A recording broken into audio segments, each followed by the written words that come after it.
Hello everyone, তোমরা সবাই কেমন আছো? আমরা অনেক অনেক ভালো আছি। আমার একটা নতুন ব্লগে তোমাদের অনেক অনেক ভালোবাসা। তো বিকাল হয়ে গেছে, তো একটু বান্ধবী আর আমরা দুজন মিলে বসেছিলাম এখানে। তো বান্ধবীর মেয়েটাও বসেছিল, জাস্ট ওর সাথে মজা করছিলাম। তো বিকাল হয়ে থাকলে আমরা দুজন এখানে বসেই থাকি। তারপর একটু প্ল্যান হলো ঘুরতে যাওয়ার জন্য। এই ঘুরতে বেরিয়ে যাচ্ছি, এখনই বেরোবো। তো ছেলে বলছে দেখাও মা, আমাকে একটু দেখাও। তো ওই বান্ধবীর ছেলেটা বলছে হাই। তারপরে কি এখন চলো, বলছি চলো গেটটা লাগাও চলো। তো এই যে চলে যাচ্ছি। তারপরে এখানে একটা বান্ধবী আছে আমার একটা, তো ওর জন্য ওয়েট করছিলাম, এখানে দাঁড়িয়েছিলাম। তারপরে ও আসলো, আসার পরে তো বললাম ঠিক আছে চল। এই যে চলে আসছে দেখো। তারপর দুজনে মিলে অনেক অনেক গল্প করলাম, যেহেতু ও বাবার বাড়ি গিয়েছিল, অনেকদিন পরে আসলো। তারপর ওর ছোট একটা বেবি কিছুদিন আগেই হয়েছে, বেশি দিন হয়নি, এই 3 মাস হয়েছে বেবি হয়েছে। তো যেতে চাইনি অবশ্য। তারপরে বললাম অনেকদিন হলো আমরা ঘুরতে যাই না, চল সবাই মিলে ঘুরে আসি। তো বললো ঠিক আছে চলো দিদি ঘুরে আসি। তো বেরিয়ে গেলাম। তারপরে এই যে যাচ্ছি তারপরে এই রোডে চলে আসলাম। রোডে এসে তো এখানে বলছি, এখন আমরা দুজনে গল্প করছি আমার বাচ্চা কই, সবার বাচ্চা আছে। তো বলছে আজকে তুমি ফ্রি, তোমার কোনো বাচ্চা নেই। তো এটা নিয়ে হাসাহাসি করছিলাম অনেক, তো সবাই মিলে। তো ওর ওটা বেবি এর এটা বেবি, দুজন চেঞ্জ করে নিয়েছে। তো সেটাই হাসাহাসি করলাম।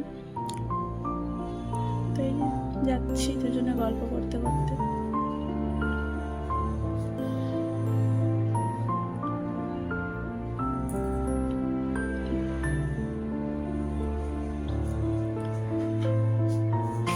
বেশি দূর না, পাশেই আছে। তারপরে ওর হাজব্যান্ডের ফোন আসছে, সেটাই দিচ্ছিলাম, কথা বল। তো বললো ঠিক আছে দাও তাহলে। তারপরে একটু এখানে আসলাম। তো আমার বান্ধবীর এখানে কোনো কেউ থাকে আর কি, কোনো মানে সম্পর্ক কেউ হবে। তো ওটাকে বললো চলো একটু ঘুরে আসি, তাহলে একটু দেখাও করে আসি, পাশে আছে। তো আমি একটু ফুল নিয়ে নিলাম ওখান থেকে। তারপরে যে যাচ্ছি আর কি। 3 বান্ধবী এক জায়গায় হলে অনেক গল্প হয়। তারপরে দেখো চলেও আসছি আমরা। তো আমার ছেলে আর বান্ধবীর ছেলে অনেক খুশি হয়, যেহেতু এখানে অনেকটাই ফাঁকা জায়গা, তো ভালোই লাগে সবারই। তো জাস্ট এখানে এখন মজাই করব, অনেকক্ষণ টাইম ওয়েস্ট করব আর কি। তো এই যে দেখো চলে আসছি আমরা, এখন ঘুরছি। এর উপরে উঠবো, অনেক বড় হাইওয়ে আছে, অনেকটাই বড়। তোকে মানা করছি তুই মাঝখানে যাস না, কিছু হয়ে যাবে, যেহেতু গাড়ি চলে, এমন তো না চলে না। তো সেটাই বলছিলাম। তারপরে এখানে সবাই এখানে দাঁড়িয়ে আছে, সবাই এখানে এখন দাঁড়াবো, একটু গল্প করবো। তারপরে এই যে বাচ্চাটা তো এখন হাঁটছে আর বলছে, আমি বললাম তোমাকে একটু ভিডিওতে নিই। তাহলে আচ্ছা। তো এই যে আমার ছেলে এখানে, আমার বান্ধবীর ছেলে ওখানে বলছে, তা আমি বললো আমি একটু মোবাইলটা ধরি, তুমি একটু সামনে যাও। তো সেটাই গেলাম। দেখো এখানে কত সুন্দর, ওয়েদারটাও আজকে খুব ভালো ছিল। তারপরে ওখানে ছিল গরুগুলো অনেক। তারপরে আমি হচ্ছে তখন একটা ফুল নিয়ে আসছিলাম, তো সবাইকে একটা করে ফুল দিচ্ছিলাম, যে নিয়েও ফুল নাও আমার তরফ থেকে তোমাদের জন্য। তো বান্ধবীর কোলে ওর মেয়ে ছিল, যেহেতু বললো আমি নিতে পারবো না, তো বললো আমার কানেই গুঁজে দাও।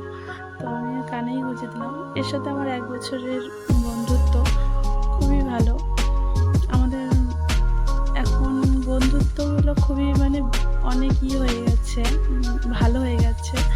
তো এর কিছুদিন আগে এর বেবি হয়েছে, চলে গেছিলো বাবার বাড়ি, তো এর সাথে এখন একটু কমই দেখা হয়। তো এই যেটা নিউ, এই বান্ধবীটার সাথে আমার খুব এখন ফিল হয়ে গেছে, যেহেতু পাশাপাশি থাকি আমরা। এই ফুলটা দেখাচ্ছিলাম আর তোমাদের ওয়েদারটা দেখাচ্ছিলাম। তারপরে বান্ধবীর মেয়েটা বললো আমাকেও দাও, তো ওকেও একটা কানে গুঁজে দিলাম। ও খুবই খুশি, অনেক খুশি। তো ওকে বললাম কি হাই বলো, তো বাই বলে দিল। তো আমি বললাম এটা কি হলো। তো সেটাই দেখাচ্ছিলাম আর হাসছিলাম। তারপরে বললাম তুমি কেন বাদ থাকবো, এটা বান্ধবীর মেয়ে। তো ওকে বললাম তুমিও ধরো, তোমার কানে তো আর বুঝতে পারলাম না, তুমি ধরে রাখো। তো ওকে দিলাম। তারপরে আমরা 3 বান্ধবী মিলে 3টা কানে ফুল গুজে তারপরে চললাম আবারও ঘুরু ঘুরু, একটু ফটো তুলছিলাম, তো ফটোগুলো দিলাম। তারপরে দেখলাম কি সুন্দর ওয়েদারটা, দেখো সূর্য মামাটা এত সুন্দর দেখাচ্ছে। তো বললাম একটু দেখাও দেখাও, তো ওটাই সূর্য মামাটাকে দেখাচ্ছিলাম। যেহেতু বিকালের সন্ধ্যা সন্ধ্যা টাইম, ওয়েদারটা খুবই সুন্দর, মানে এত সুন্দর ছিল। আর তোমরা কিছু মনে করো না, এই তো মাঝে মাঝে আমার হিন্দি হয়ে যায় বলাটা, তো কিছু মনে করবে না। যেহেতু আমি আগ্রাতে থাকি, তো মাঝে আমাকে সবসময় হিন্দি কথা বলতে হয়, তো মাঝে মাঝে আমার হিন্দি কথা হয়ে যায়, কিছু মনে করবে না তোমরা। এই আমার বান্ধবী আর আমি দিল বানাচ্ছিলাম, তো বললাম দেখি তো কেমন হয়, তো ভালোই হলো। তো বললো সেই সুন্দর হয়েছে। তো এই আবার ওই দেখালাম এই সূর্যটা। তারপরে এই বান্ধবী আর আমরা চলে আসলাম উপরে, হাইওয়ের উপরে। প্রথমে নিচে ছিলাম, এখন একটু ওই যে অনেকটা উপরে চলে আসলাম, পুরাটা ঘুরে এখন নিচে যাব আবারও। তো বান্ধবীর মেয়ে আমি এখন কোলে নিয়ে আছি, ও একটু বললাম তুই একটু ফ্রি হ, তো আমার ভিডিও করে দিচ্ছিল, ও করছিল। তো এই যে উপরে আসলাম, অনেকটাই বড় হাইওয়ে এটা, এই হাইওয়েটাকে বলে যমুনা এক্সপ্রেস। কেউ যদি জেনে থাকো অবশ্যই বলো কমেন্ট করে। তো বান্ধবীও দেখাচ্ছিল, আর আমিও বললাম দেখা তাহলে নিচেও দেখা। এই বান্ধবীটাকে আমি তুই তুই করে বলি, আর ওই বান্ধবীটাকে তুমি তুমি করেই বলি, যেহেতু এর সাথে আমার প্রথম অনেক দিন হয়ে গেছে রিলেশনে, তো ওকে আমি তুই তুই বলি। তো ওই বান্ধবীটার সাথে 4-5 মাস হয়েছে জাস্ট। ওর সাথে আমি কিছুদিন আগে রুম চেঞ্জ করেছি, যেহেতু আমি ভাড়ায় থাকি এখানে। তো এই বান্ধবীটার পাশে ছিলাম, এখন ওই বান্ধবীটার কাছে হয়ে গেছি। তো এটাই ভাড়া থাকলে যা হয় আর কি। তারপরে একটু কষ্ট হয়ে গেছে সবাই, তো এখানে একটু বসলাম সবাই মিলে। তো একটা ছেলে এক্সারসাইজ করছিল, তো ওকেই দেখাচ্ছিলাম, তোমরা কিছু মনে করো না, জাস্ট দেখাচ্ছিলাম আমি। তো আমরাও এখানে রেস্ট করছিলাম, কিছু খাচ্ছিলাম, চিপস কুরকুরে ঠান্ডা জল টল, তো সব নিয়ে আসা হয়েছিল, এখানে বসে বসে সবাই খাচ্ছিলাম। তারপরে কি সন্ধ্যা লেগে গেছে, চলে আসছি। তোমাদের ভিডিওটা কেমন লাগে বলো, লাইক কমেন্ট শেয়ার করে দিও। Bye bye.